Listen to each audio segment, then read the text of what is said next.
Hello, मेरा नाम अनीश कुमार है और मैं आज केमिस्ट्री का जैसे कि एक बेसिक जैसे जो होता है, जैसे कि हम लोग पीरियोडिक टेबल के बारे में पढ़ेंगे। आवर्त सारणी के बारे में क्या होता है और इससे हम लोग एक बेसिक केमिस्ट्री को कंप्लीट करेंगे। तो हम लोग चलते हैं, शुरुआती करते हैं। और अगर वीडियो अच्छा लगे तो मेरे चैनल को सब्सक्राइब कीजिएगा और लाइक भी कर दीजिएगा और शेयर भी करना है। चलिए, तो स्टार्ट करते हैं केमिस्ट्री। ठीक है? देखिए, रसायन विज्ञान।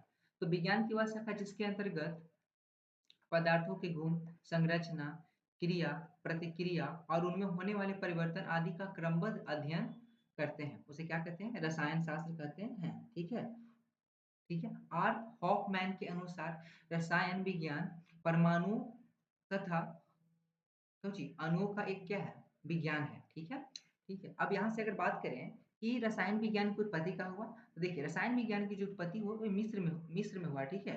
और जो होता है इसका जो बना है केमी से बना है। ठीक है? केमी का मतलब क्या होता है? अ, केमी। ठीक है? तो मिस्र में एक पत्थर है जिसका नाम होता है, ठीक है? मिट्टी जिसको पाया जाता है केमी, उसी शब्द से बना हुआ है कौन सी? केमिस्ट्री। ठीक है? इसके पिता कौन है? लेबोजियर। अब मैं आगे थोड़ा-सा चलता हूँ, जैसे कि देखिए, अगर बात करूँ पदार्थ के बारे में, तो पदार्थ की जनरल डेफिनेशन क्या जैसे जो स्थान कहते हों, जिसमें जिसके अस्तित्व को हम अपने ज्ञानेंद्रियों द्वारा करते हों, जिससे भार हो, द्रव्यमान हो, इत्यादि चीज़ या दूसरे लैंग्वेज में कहें कि दुनिया की सारी वस्तुएँ ही क्या हैं? पदार्थ हैं। तो ये डेफिनेशन बड़ा के तौर पे हो और छोटा के लैंग्वेज में आप जो दिया हुआ है, पढ़ लेना।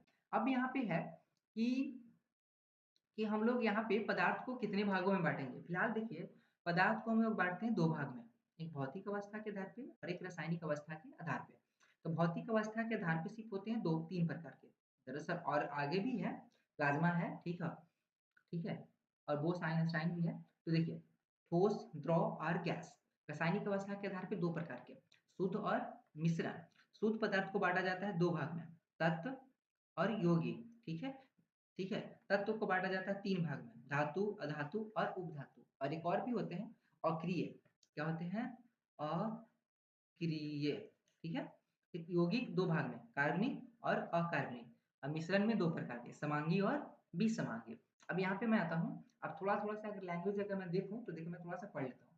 तत्व जो जो इसका आयतन आकार दोनों क्या हो? निश्चित हो। ठीक है? उसे ठोस कहते हैं। गैस जिसका आयतन निश्चित हो और आकार अनिश्चित हो, द्रव। गैस जिसका दोनों निश्चित हो। ठीक है? अब यहाँ से इसके बाद में आता हूँ क्या बोला जाता है? शुद्ध पदार्थ, जो एक ही प्रकार के अणुओं से मिलकर बने होते हैं, उसे क्या बोले जाते हैं? ठोस। मिश्रण, जो एक या एक से अधिक पदार्थों के मिलकर बने होते हैं, उसे क्या कहा जाता है? मिश्रण। तत्व, जिसमें एक ही प्रकार के अणु हो, उसे क्या कहा जाता है? तत्व। यौगिक, 2 या 2 से अधिक पदार्थ जब आपस में अभिक्रिया करके अपने से भिन्न गुण वाले नए पदार्थों का निर्माण करते हैं, उसे क्या कहा जाता है? यौगिक कहा जाता है। तत्व कहा जाता, तो जिनकी संयोजकता प्लस 1, 2, 3 हो, ठीक है? उसे क्या कह देते हैं? धातु कहते हैं, ठीक है? या जिसमें तन्यता हो, आघातवर्धता हो, चमक हो, विद्युत का सुचालक हो, वगैरह-वगैरह चीज़ें हो, तो उसे क्या कहा जाता है? तत्व। ये लैंग्वेज मैं नहीं पढ़ता हूँ, ठीक है? मैं आगे चलता हूँ, ठीक है?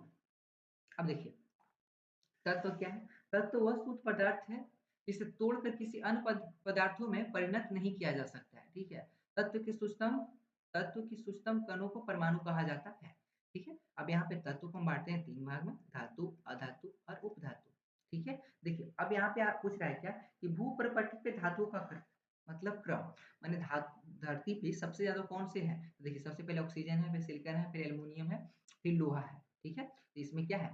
अधातु है, ये सिलिकॉन उपधातु है, लोहा और Fe क्या है? धातु है।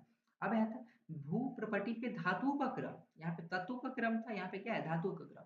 तो धरती पे सबसे ज़्यादा क्या है? एल्युमीनियम है, इसके बाद में लोहा है, इसके बाद में कैल्शियम है, इसके बाद में क्या है? सोडियम है, ठीक है? अब मैं थोड़ा-सा ऊपरी लैंग्वेज कर लेता हूँ स्लाइड। अब देखिए, यहाँ पे क्या बोल रहा है कि अब देखिए, अब बोल रहा है कि मानव शरीर में तत्वों का क्रम, मानव शरीर में कौन-सा तत्व सबसे ज़्यादा पाए जाते हैं? ऑक्सीजन, कार्बन, हाइड्रोजन, नाइट्रोजन और एक क्या है? कैल्शियम। तो ये सारे तत्व क्या हैं? अधातु हैं और एक धातु क्या है? धातु कैल्शियम जो है धातु है, ठीक है? अब यहाँ पे भूप्रपटल पे इतना परसेंट क्या पाए जाते हैं? ऑक्सीजन पाए जाते हैं, ठीक है? और इतना परसेंट में अदर्स और 26% क्या? सिलिकॉन और इतने पे कितना? लोहा है इतना परसेंट, एल्युमीनियम इतना, कैल्शियम इतना, सोडियम इतना। अब बोल रहे हैं कि जीवित मानव के शरीर में सबसे कम मात्रा में पाया जाने वाला तत्व होता है मैग्नीज होता है, ठीक है? मैग्नीज का परमाणु संख्या कितना होता है? 25 होता है। अब मैं आता हूँ यौगिक की बात करता हूँ, ठीक है? यौगिक क्या होते हैं भाई? तो 2 या 2 से अधिक 2 या 2 से अधिक तत्वों को एक निश्चित अनुपात में मिलाया जाता है, उसे क्या कहा जाता है? तो यौगिक का निर्माण कहा जाता है। या बोल सकते हैं कि यह जिन तत्वों से मिलकर बना होता है, उसका गुण उसमें क्या होता है? विद्यमान नहीं होता। विद्यमान का मतलब होता है उसमें जब एक नए पदार्थ बनते हैं, तो पहले वाले गुण क्या हो जाते हैं? खत्म हो जाते हैं। एक नए गुण उनमें निर्माण हो जाता है, उसे क्या कहा जाता है? कंपाउंड, यौगिक कहा जाता है। ठीक है? अब यहाँ पे हो रहा है क्या कि हम मानव शरीर में यौगिक सबसे ज्यादा कौन से पाए जाते हैं? तो देखिए सबसे ज्यादा कौन से यौगिक पाए जाते हैं? जल, प्रोटीन, फैट, कार्बोहाइड्रेट। अब यहाँ पे जल, अब देखिए, अब यहाँ पे हमको थोड़ा सा जल के बारे में पढ़ना है, जैसे कि देखिए, तो थोड़ा सा मैं स्लाइड ऊपर कर देता हूँ। देखिए, यह यौगिक है, इसका अनुपात कितना होता है? 2:1। देखिए 2:1 कैसे 1 होता है? देखिए H2O, हाइड्रोजन की कितने हैं? हाइड्रोजन 2 है, यहाँ पे 2, ऑक्सीजन कितने? 1। तो 2 अनुपात कितने हो गए? 1 हो गया। अब यहाँ पे बोल रहे हैं कि परमाणु भारों का अनुपात कितना होगा? तो देखिए हाइड्रोजन की कितना? H2O, इसके कितने होते हैं? 1 गुने कितना? 2:8। परमाणु संख्या के आधार पर कितना? 2 अनुपात कितना? 8। 1 अनुपात कितना? 4। अब हो रहा है कि परमाणुओं की संख्या कितनी होती है? 3 होती है। 3 कैसे हुआ? हाइड्रोजन कितने? 2 और ऑक्सीजन कितने? 1। परमाणु संख्या कितने हो गए? 3। अब हो रहा है कि तत्वों की संख्या 2। क्वथनांक, क्वथनांक का मतलब होता है कि जिस ताप पे वो गलना क्या करता है? प्रारंभ करता है। ठीक है?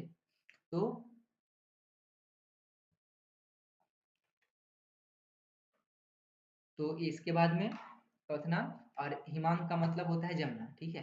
तो ये 0 डिग्री सेल्सियस और हाईएस्ट कितने होते हैं? 273 डिग्री केल्विन। ठीक है? अब आता हूँ मिश्रण पे, मिक्सचर। देखिए 2 या 2 से अधिक, 2 या 2 से अधिक पदार्थों को किसी किसी भी अनुपात में मिला दिया जाता है तो उसे मिश्रण कहते हैं। मिश्रण में उसके अवयव तत्वों का मौजूद होते हैं। मतलब ये बोल रहा है कि अगर मिश्रण को हम मिलाएंगे तो पहले वाला तत्व के बाद वाले तत्व में उसमें क्या होंगे? मौजूद होंगे। ठीक है? जैसे कि हवा, बारूद, चीनी, पानी का क्या? मिश्रण। ठीक है? हो रहा है कि सभी मिश्र धातुएं जैसे पीतल, कांसा, क्रोमियम इत्यादि क्या है? मिश्र धातु हैं। और इसे क्या बोला जाता है? मिश्र धातु दरअसल बनाए जाते हैं। ठीक है? तो ये सारे क्या है? मिश्रण ही है। ठीक है? अब यहाँ पे मिश्रण की क्या बोल रहे हैं? प्रकार। तो थोड़ा सा मिश्रण के 2 प्रकार के, समांगी और क्या? विसमांगी। समांगी में समान रूप से मिलते हैं, और यहाँ पे मैं थोड़ा सा स्लाइस देखिए, अब यहाँ पे है समांगी। तो जिस मिश्रण में प्रत्येक भाग के सभी अणु एक समान होते हैं उसे क्या कहते हैं? समांगी मिश्रण कहते हैं। या 2 या 2 से अधिक मिश्रण पदार्थों के समांगी मिश्रण को, ठीक है, पदार्थों के मिश्रण को भी समांगी मिश्रण कहा जा सकता है। देखिए समांगी मिश्रण का मतलब होता है कि जब एक पदार्थ को दूसरे पदार्थ में मिलाने के बाद जो नई पदार्थ बना, तो उसके कण जो है वो एक दूसरे की दिखाई ना दे। ठीक है? उसे क्या कहा जाता है? समांगी मिश्रण कहा जाता है। ठीक है? विषमांगी मिश्रण में जब एक पदार्थ दूसरे पदार्थ में मिलाया जाएगा तो उसके कण दिखाई देंगे। ठीक है? उसे क्या, जैसे कि रेत और जल का क्या? मिश्रण, पेट्रोल जल का मिश्रण। ठीक है? अधिकांश मिश्रण विषमांगी होते हैं। अब मैं आता हूँ थोड़ा सा क्या? परमाणु, एटम। ठीक है? तो ये क्या होते हैं? तो ये सबसे पहले इसके बारे में भारतीय वैज्ञानिक कनांद, भारतीय वैज्ञानिक महर्षि कनाद ने भी दिया था। ठीक है? और यहाँ पे हम लोग इसके बाद में पढ़ेंगे जॉर्ज डाल्टन के बारे में। बोला है क्या कि तत्व के सूक्ष्मतम कण को परमाणु कहते हैं। ठीक है? परमाणु अस्थायी होते हैं और रासायनिक अभिक्रिया में भाग लेते हैं। ठीक है? अब यहाँ पे डाल्टन क्या बोल रहा है? डाल्टन के सन परमाणु जो थे अविभाज्य थे, लेकिन रदरफोर्ड के अनुसार परमाणु को कई सूक्ष्म कणों से मिलकर बना होता है। ठीक है? जिसमें इलेक्ट्रॉन, प्रोटॉन और क्या होते हैं? न्यूट्रॉन होते हैं। अब रदरफोर्ड ने बताया कि रदरफोर्ड ने नाभि की खोज की थी। ठीक है? नाभि क्या होता है? जैसे कि देखिए यहाँ पे सोडियम है। क्या है? सोडियम। सोडियम क्या? 2 8 कितने? 1। 2 8 ये कितने हैं? ये इसके नाभि के सोडियम के कितने बचेंगे? 3 कक्षा। 1 कक्षा, 2 कक्षा और कितने? 3 कक्षा। यहाँ पे नाभि में होते हैं प्रोटॉन और क्या होते हैं? न्यूट्रॉन होते हैं, और बाहर क्या? इलेक्ट्रॉन चक्कर लगाते रहता है।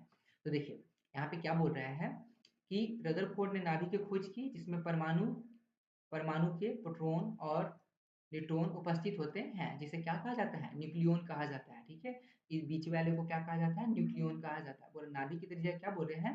10 की पावर 15 मीटर होता है। ठीक है? या 1 फर्मी, या ठीक है? फिर क्या बोल रहा है कि परमाणु की त्रिज्या क्या होती है? 10 की पावर 22। ठीक है? 10 के पावर 10 मीटर या 1 एंगस्ट्रॉम।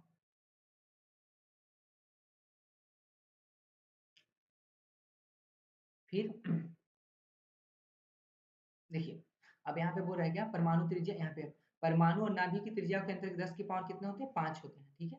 क्योंकि यहाँ से क्या हो जाता है, घट जाता है, दोनों का अंतर, इसका 15 होता है, इसका 10, दोनों का घट जाएगा, 10 के पावर 5 मीटर होता है। अब वो रहा है कि किसी भी परमाणु का संपूर्ण द्रव्यमान जो होते हैं केंद्र में होता है, ठीक है।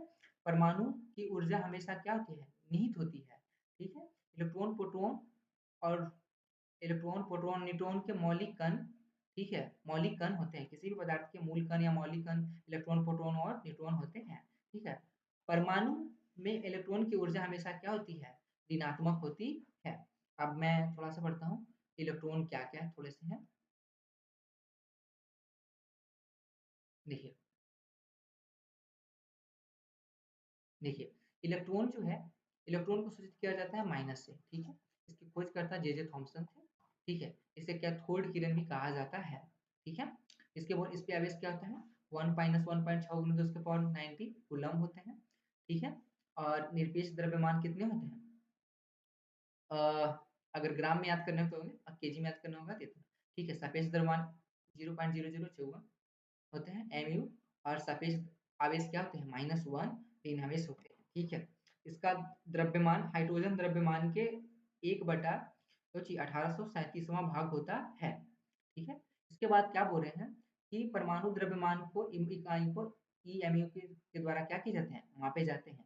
अब बोल रहे हैं कि कार्बन के समस्थानिक C12 के द्रव्यमान को C12 भाग को ही MU कहा जाता है। अब जैसे कि समस्थानिक क्या होते हैं कि जिसकी परमाणु संख्या 1 और द्रव्यमान क्या हो, अलग अलग हो, उसे क्या कहा जाता है, समस्थानिक कहा जाता है। अब देखिए आगे मैं बढ़ता हूँ प्रोटॉन के बारे में। तो प्रोटॉन को किससे सूचित किया जाता है, P से, ठीक है। तो प्रोटॉन के द्रव्यमान दरअसल हाइड्रोजन के द्रव्यमान के क्या होते हैं, बराबर होते हैं। इसकी खोज करता थे गोल्डस्टीन, रदरफोर्ड, ठीक है। लेकिन आधुनिक वैज्ञानिक के तौर पे गोल्डस्टीन का क्या अधिक योगदान रहा है, ठीक है। इसे एनोड किरण भी कहा जाता है, एनोड क्या मतलब होता है, इसमें प्लस चार्ज होगा, ठीक है। इस पर आवेश 1 पॉइंट कितने 6 × 10⁻90 कूलम आवेश होते हैं। निरपेक्ष द्रव्यमान कितने होते हैं, निरपेक्ष द्रव्यमान 1.6726 × 10 के पावर कितना 24 ग्राम होते हैं। सापेक्ष द्रव्यमान 1.000 कितना 72 mu होता है। निरपेक्ष आवेश होता है +1 1.6 × 10⁻90 कूलम होते हैं, और सापेक्ष आवेश कितने होते हैं, +1 इकाई होता है, ठीक है। बोला है कि इसका द्रव्यमान हाइड्रोजन के द्रव्यमान के लगभग क्या होते हैं, बराबर होते हैं। अब मैं आगे चलता हूँ थोड़ा सा यहाँ पे, तो अब आता है न्यूट्रॉन। अब देखिए यहाँ पे वो बोल रहा है क्या कि देखिए नाइट्रोजन के द्रव्यमान कितना होता है, परमाणु संख्या 7 और द्रव्यमान कितना होता है 14। और यहाँ पे देखिए हीलियम है, तो यहाँ पे जब हीलियम हीलियम पे या नाइट्रोजन पे यहाँ पे क्या हुआ कि इसको प्रहार कराया गया, तो देखिए इस दौरान होते क्या है कि देखिए परमाणु संख्या कितने होंगे, दो, यहाँ पे 7 और 2 कितने 9, लेकिन यहाँ पे ऑक्सीजन और क्या होता है, हाइड्रोजन का निर्माण होता है।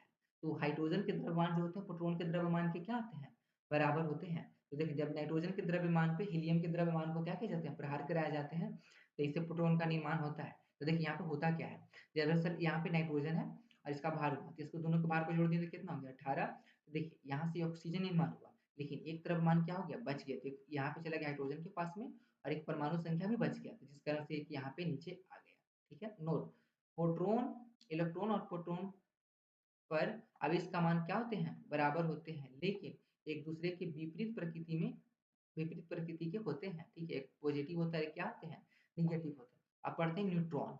तो देखिए न्यूट्रॉन जो होते हैं, तो देखिए एन क्या होते हैं, एन, इस पे देखिए परमाणु संख्या 1, द्रव्यमान क्या होते हैं, 0 होते हैं। इसकी खोजकर्ता क्या थे, जेम्स चैडविक। अब देखिए होता क्या है कि देखिए जब बेरिलियम धातु के ऊपर हीलियम के प्रहार कराए जाते हैं, तो कार्बन और न्यूट्रॉन का क्या होते हैं, निर्माण होते हैं। जैसे कि देखिए इसकी परमाणु संख्या कितना होता है 2, और इसका भार कितना होता है, इसकी परमाणु संख्या 2 और भार कितना 4, इसकी परमाणु संख्या कितना, इसकी परमाणु संख्या होता है 4 और भार कितने होते हैं 9। तो देखिए जब प्रहार कराए, तो प्रहार कराने के बाद में माने प्रतिघात कराए, तो देखिए यहाँ पे कार्बन निर्माण होता है और प्लस क्या होते हैं, न्यूट्रॉन। तो देखिए यहाँ पे मैं थोड़ा सा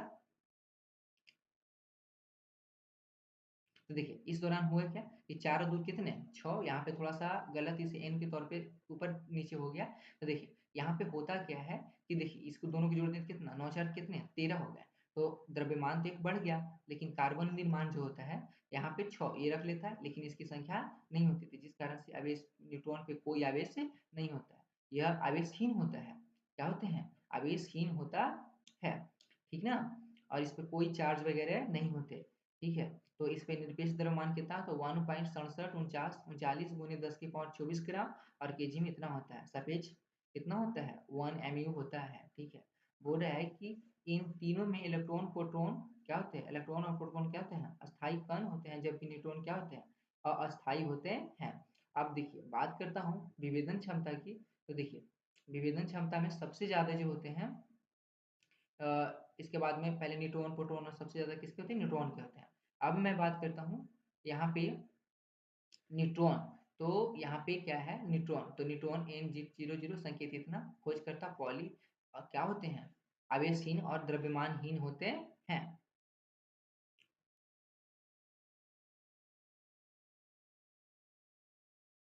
अब यहाँ पे सत्येंद्रनाथ बोस नामक वैज्ञानिक ने ठीक ना देखिए इसके बाद में आ जाता है पॉजिट्रॉन। तो पॉजिट्रॉन का मतलब होता है जिसके संकेत ई पे जब प्लस रहे खोजकर्ता ठीक है एंडरसन। ठीक है इसमें इलेक्ट्रॉन के कुछ प्रतिघात में ठीक है एंटीबॉडी। ठीक इसका द्रव्यमान क्या होता है ये उतना इंपॉर्टेंट आपके लिए नहीं है। ठीक है ये थोड़ा सा कंपटीशन के लिए है, तो इसे थोड़ा सा उती रखें, लेकिन आपको अगर याद करना हो तो याद कर लेना। ठीक है अब मैं बात करता हूँ क्या कक्षा ऑर्बिट। क्या है ऑर्बिट या सेल क्या कहते हैं तो नाभिक की और चारों ओर वृत्ताकार पथ पे घूमने वाले इलेक्ट्रॉन को क्या कहा जाता है कक्षा कहा जाता है। कक्षाओं की संख्या को हम संकेत करते हैं K L M N O P Q इत्यादि अक्षरों के द्वारा क्या किए जाते हैं सूचित किया जाता है। ठीक है नाभिक के सबसे नजदीक वाली कक्षा को के कहा जाता है। ठीक ना सबसे अंतिम वाली कक्षा को क्या कहा जाता है पी कहा जाता है।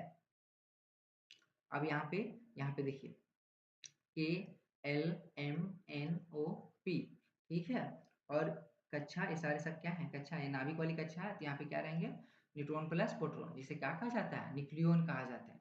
फिर यहाँ पे बोल रहा है कि अंदर से बाहर से आने पे ऊर्जा क्या होती है बढ़ानी पड़ती है। अगर बाई द वे कोई इलेक्ट्रॉन है अपनी कक्षा में घूम रहा हो और वो अपनी कक्षा से निकलकर बाहर वाली कक्षा में जाना चाहता है, तो उसे अपनी ऊर्जा क्या करनी होगी बढ़ानी होगी। आप जैसे जो पॉजिट्रॉन है ये मैं थोड़ा सा छोड़ा, ये आपको नहीं पढ़ने हैं। ठीक है ये थोड़ा सा कंपटीशन लेवल के लिए है। ठीक है तो इसे अवॉइड करें। अब